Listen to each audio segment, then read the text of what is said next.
మాదిగ సామాజిక వర్గం అని చెప్పి అందశ్రీ గారికి ఇచ్చినామని చెప్పి చాలా మంది ప్రచారం చేస్తుండ్రు. మా అందశ్రీ గారే, మీరు చెప్తున్న మాదిగ సామాజిక వర్గం అని చెప్పబడుతున్న మా అందశ్రీ గారే నేను మాదిగనే అని చెప్పుకుంటే మేము మాదిగలుగా గుర్తిస్తాం. తను చెప్పాలి కదా.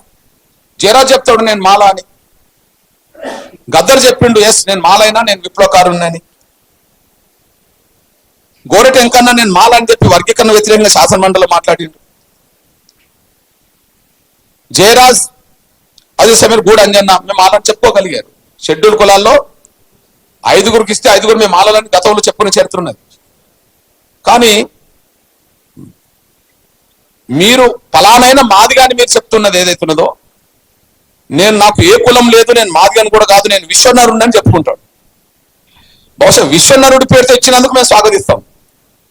ఒకవేళ అతను మాదిగాని మీరు చెప్పియదలుచుకుంటే ఆయనతో మాదిగాని అనిపించండి.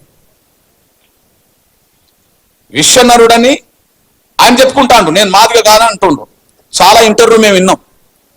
ఈ 30 ఏళ్ల ఎంఆర్పిఎస్ పోరాటంలో ఏనాడు ఆయన భాగస్వామి కాదు. ఏనాడు ఎంఆర్పిఎస్ ఉద్యమాన్ని సమర్థించినట్టుగా లేడు. ఏనాడు తను మాదిగాని చెప్పుకోలేదు. ఏనాడు తను మాదిగాని చెప్పుకోలేదు. ఇంకా ఆయా సందర్భంలో నన్ను మాదిగాని పిలవడం ఎవరు చేయొద్దని కూడా అన్న సందర్భాలు ఉన్నాయి. మీరేమో ఆయన మాదిగాని మా మీద రుద్దుతుండు, ఆయన నేను మాదిగ కాదని ఆయన అంటుండు. ఇంకేదా అంటే విశ్వనరుడు అంటాడు. ఆయన విశ్వనరుడి పేరుతో ఆయన గుర్తింపిస్తే మాకు అభ్యంతరం లేదు.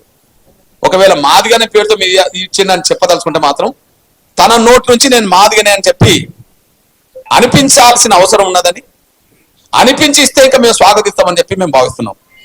ఒకవేళ మీరు ఆయన నోటి నుంచి అనిపించి ఇచ్చినా 5 ఒకవైపు అయింది, 1 ఒకవైపు అయింది. ఒకవేళ మీరు అనిపించి ఇచ్చిన కదా, ఒకవేళ మీరు అతను మాదిగే అని ఒకవేళ ఆయన నోటి నుంచి అనిపించి ఇచ్చినా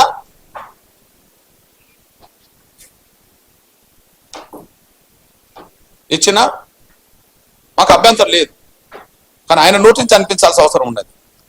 అయితే నేను మాదిగను కాబట్టి నాకు ఇచ్చిన ఆయన అనుకోకపోతే కళాకారులు అనుకుంటే, వాస్తవానికి తెలంగాణ రాష్ట్రంలో కళాకారుల కులం అంటేనే మాదిగలు గుర్తుకొస్తారు. తెలంగాణ కళాకారులు అంటేనే ఎక్కువ మంది మాదిగలు గుర్తుకొస్తారు.